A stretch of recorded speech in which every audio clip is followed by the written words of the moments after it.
Okay குட்டீஸ், இப்போ அடுத்து நாம் வீட்டில் காணும் பொருட்கள் இதை பற்றி பார்க்க போகிறோம். வீட்டில் காணும் பொருட்கள் அப்படின்னா என்ன? இப்போ நாம் வசிக்கிறதுக்கு ஒரு வீடு இருக்குது. அந்த வீட்டில் என்னென்ன நாம் பார்க்குறோம்? அந்த வீட்டில் நிறையா அறைகள் இருக்குது, அதாவது ரூம்ஸ் இருக்குது. ஒவ்வொரு ரூம்லையும் நம்ம என்னென்ன பார்க்குறோம் அப்படின்றத இப்போ தெளிவாக பார்க்கலாமா? ஓகே குட்டீஸ், இப்போ முதல்ல நாம் பொது அறை அப்படின்னு பார்க்க போகிறோம். பொது அறை அப்படின்னா என்ன? அதை இங்கிலீஷில் நாம் லிவிங் ரூம் அல்லனா ஹால் அப்படின்னு சொல்லுவோம். இந்த பொது அறையில் யாராவது ரிலேட்டிவ்ஸ், அதாவது விருந்தினர், நண்பர்கள் எல்லாரும் வந்தாங்கன்னா இந்த பொது அறையில் தான் முதல்ல உட்காந்து நாம் அவங்க கூட பேசுவோம். இந்த பொது அறையில் இப்போ என்னெல்லாம் இருக்குன்னு பார்க்கலாமா? பாருங்க குட்டீஸ், இது மெத்தையில் தைத்த ஆசனம். மெத்தையில் தைத்த ஆசனம். இங்கிலீஷில் இதை நாம் சோஃபா அப்படின்னு சொல்லுவோம். இப்போ விருந்தினர் இல்லை நண்பர்கள், நான் ஏற்கனவே சொன்ன மாதிரி அவங்க வீட்டுக்கு வந்தாங்க அப்படின்னா இந்த பொது அறையில் தான் உட்காந்து பேசுவாங்க. அதுலேயும் இந்த மெத்தையில் தைத்த ஆசனத்தில் தான் அவங்க உட்காந்து நம்ம கூட பேசுவாங்க. அடுத்ததாக நாம் பார்க்க போகிறது தொலைபேசி.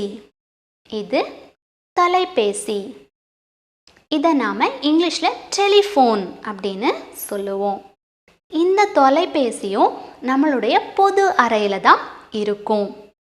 ஏன்னா பொது அறையில் தான் நாம் அடிக்கடி எல்லாருமா கூடி உட்கார்ற ஒரு அறை அது.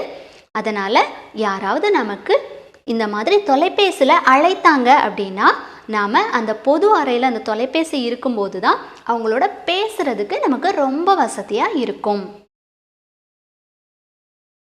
அடுத்ததான் நாம் பார்க்க போகிறது தொலைக்காட்சி. இது தொலைக்காட்சி. இதை இங்கிலீஷில் நாம் டெலிவிஷன் அப்படின்னு சொல்லுவோம்.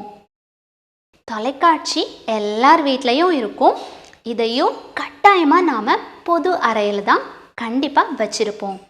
ஏன்னா நான் ஏற்கனவே உங்களுக்கு சொன்ன மாதிரி வீட்டில் உள்ள எல்லாரும் கூடி இருக்கிற ஒரு அறை எது அப்படின்னா பொது அறை தான். ஸோ அங்கே இந்த தொலைக்காட்சி இருக்கும்போது எல்லாரும் சேர்ந்து பார்க்க முடியும். ஓகே குட்டீஸ், அடுத்து நாம் பார்க்க போகிறது புகைப்பட சட்டம். இது புகைப்பட சட்டம். இதை இங்கிலீஷில் நாம் ஃபோட்டோ ஃப்ரேம் அப்படின்னு சொல்லுவோம். குட்டீஸ், நாம் எல்லாரும் ஃபோட்டோஸ் நிறைய எடுத்துப்போம் இல்லையா? ஸ்டூடியோ போய் கூட எடுத்துப்போம்.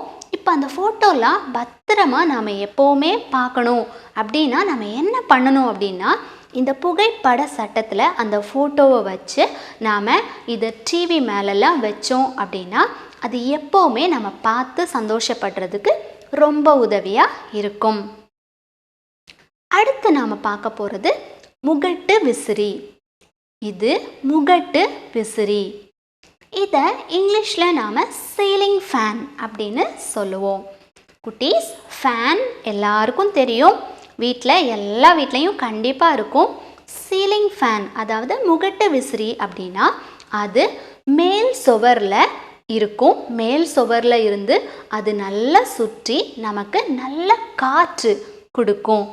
வீட்டுக்கு யாராவது நான் சொன்ன மாதிரி விருந்தினர்களோ இல்லை நண்பர்களோ வந்தாங்கன்னா இந்த முகட்டு விசிறி நாம் கட்டாயமாக ஆன் பண்ணுவோம்.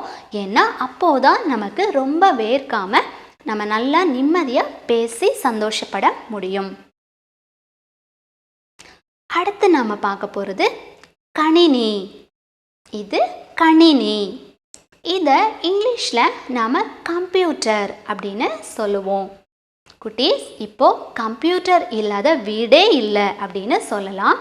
இந்த கணினி நமக்கு ரொம்ப உதவியாக இருக்குது.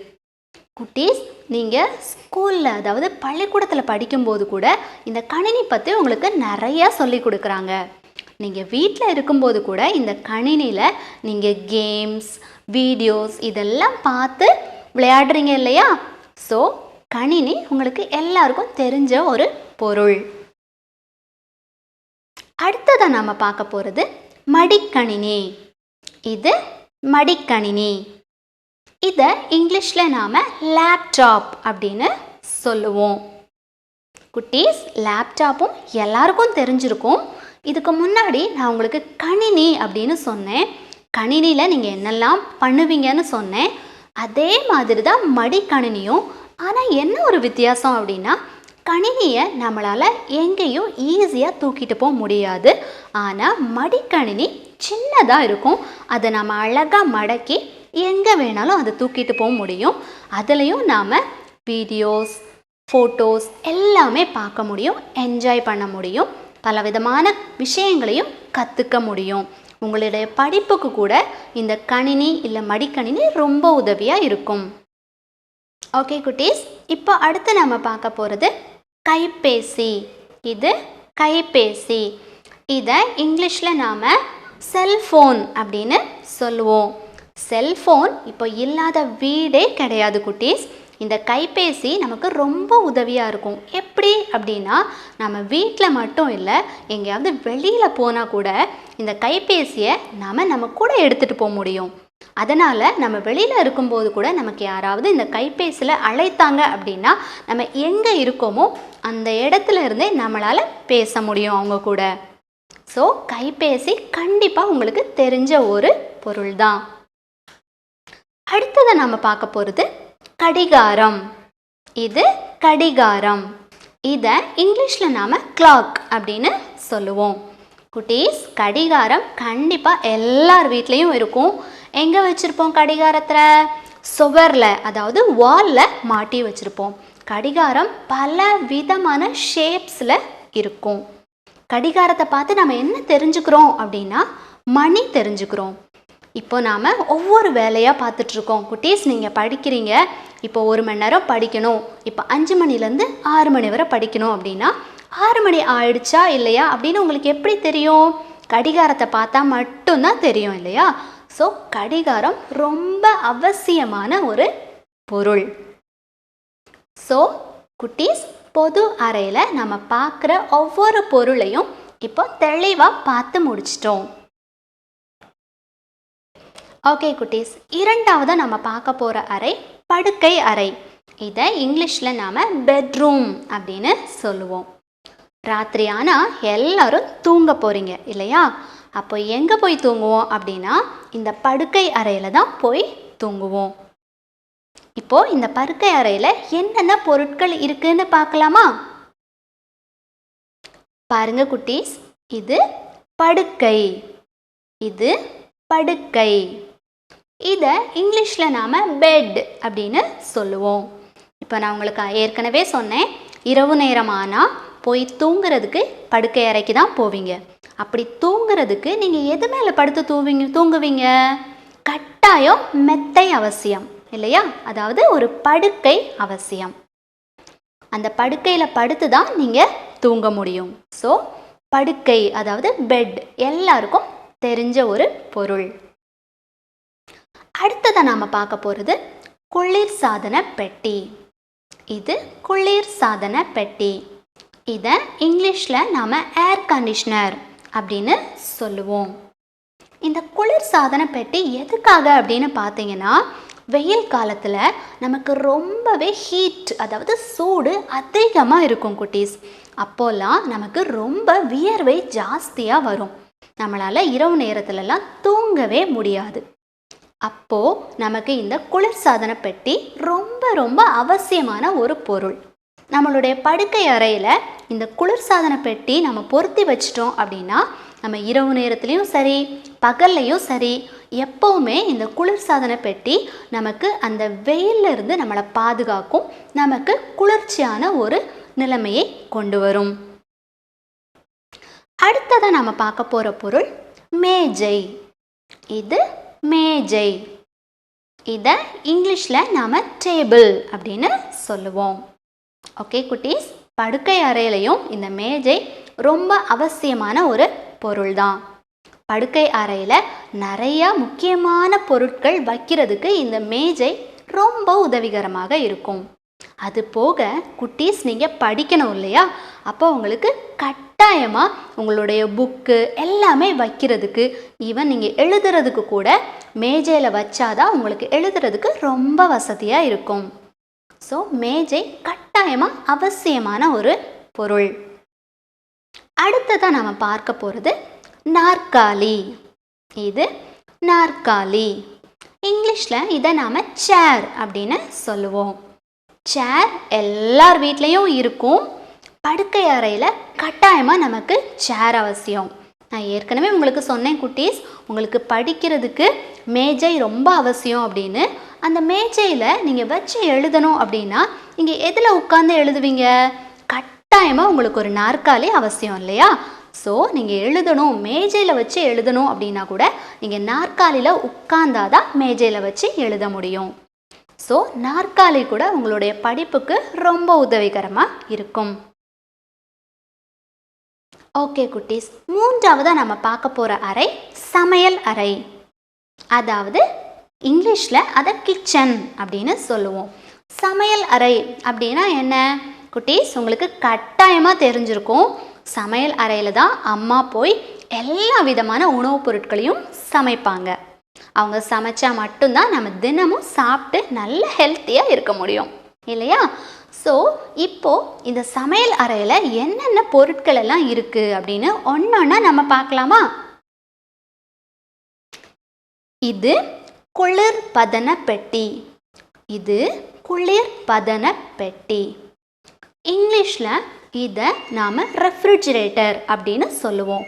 சுருக்கமாக இதை ஃப்ரிட்ஜ் அப்படின்னு கூட சொல்லுவோம். இந்த குளிர்பதன பெட்டி நமக்கு ரொம்ப அவசியம். ஏன் அப்படின்னா, இப்போ நாம் தினமும் சாப்பாடு சமைக்கிறோம். இப்போ அதில் ஏதாவது அதிகமாகிடுச்சு அப்படின்னா அதை நாம் வேஸ்ட்டாக தூக்கி தூர போடுறோம் இல்லையா? அப்படி போடாமல் நாம் அதை பத்திரமா வச்சு அதை வேஸ்ட் பண்ணாமல் சாப்பிடணும் அப்படின்னா அது கெட்டு போகாமல் இருக்கணும் இல்லையா? அதுக்கு நாம் என்ன பண்ணணும்? வெளியில் சாதாரணமாக வச்சா அது ஈஸியாக கெட்டு போயிடும். அதுக்கு நாம் இந்த குளிர்பதன பெட்டியில் அதை வச்சிட்டோம் அப்படின்னா அது கெட்டு போகாமல் அப்படியே ஃப்ரெஷ்ஷாக இருக்கும். அதை அடுத்த நாள் கூட நாம் எடுத்து சாப்பிட்டுக்கலாம். ஸோ இந்த குளிர்பதன பெட்டி சமையல் அறையில் முக்கியமான ஒரு பொருள். அடுத்ததாக நம்ம பார்க்க போகிறது சாப்பாடு மேஜை. இது சாப்பாடு மேஜை. இங்கிலீஷில் இதை நாம் டைனிங் டேபிள் அப்படின்னு சொல்லுவோம். குட்டீஸ், இந்த சாப்பாடு மேஜை கட்டாயமாக நீங்கள் பார்த்துருப்பீங்க. இது எதுக்கு உபயோகரமாக இருக்கும் சொல்லுங்க பார்க்கலாம். இப்போது தினமும் நம்ம சாப்பிட்றோம் இல்லையா? காலை உணவோ, மதிய உணவோ, இரவு உணவோ இப்படியெல்லாம் சாப்பிட்றோம். அதெல்லாம் எங்கே வச்சு நம்ம சாப்பிடுவோம்? இந்த சாப்பாடு மேஜையில் வச்சு தான் சாப்பிடுவோம். இந்த சாப்பாடு மேஜை நமக்கு எல்லாரும் குடும்பமாக சேர்ந்து சாப்பிட்றதுக்கு ரொம்ப உதவியாக இருக்கும். இதில் உட்காந்து சாப்பிட்டா நம்ம மகிழ்ச்சியாக உணவை பரிமாறி சாப்பிட முடியும். அடுத்ததை நம்ம பார்க்க போகிறது நாற்காலிகள். நாற்காலிகள் இதை இங்கிலீஷில் நாம் சேர்ஸ் அப்படின்னு சொல்லுவோம். நாற்காலிகள் அப்படின்னா நான் ஏற்கனவே சொன்னேன் குட்டீஸ், நம்மளுடைய படுக்கை அறையில் நாற்காலி இருக்கும். அதே மாதிரி இப்போ நான் கொஞ்ச நேரத்துக்கு முன்னாடி உங்களுக்கு சாப்பாடு மேஜை அப்படின்னு உங்களுக்கு சொன்னேன். அந்த சாப்பாடு மேஜையிலையும் நீங்கள் உட்காந்து சாப்பிடணும் அப்படின்னா கட்டாயமாக நாற்காலி தேவை இல்லையா? சாப்பாடு மேஜை நல்ல பெரியதாக இருக்கும். அதில் ஒரு நேரத்தில் 3 பேர், 4 பேர், 5 பேர், 6 பேர் இந்த மாதிரி உட்காந்து ஒரே நேரத்தில் சாப்பிட முடியும். அப்படி சாப்பிடணும் அப்படின்னா அந்த மேஜைக்கு நமக்கு கட்டாயமாக நாற்காலிகள் தேவை இல்லையா? இப்போ 4 பேர் அந்த மேஜையில் உட்காந்து சாப்பிட்றோம் அப்படின்னா நமக்கு 4 நாற்காலிகள் தேவை. ஸோ நாற்காலிகள் இந்த சமையல் அறையிலையும், அதாவது அந்த டைனிங் டேபிள் அதுலேயும் நமக்கு கட்டாயமாக அவசியமான ஒரு பொருள். ஓகே குட்டீஸ், இப்போ நாம் வீட்டு உபயோகப் பொருட்கள், அதாவது ஒவ்வொரு அறையிலையும் 3 அறைகள் பார்த்தோம். அந்த 3 அறைகளையும் என்னென்ன பொருட்கள் இருக்குது அப்படின்றத தெளிவாக பார்த்து முடிச்சிட்டோம்.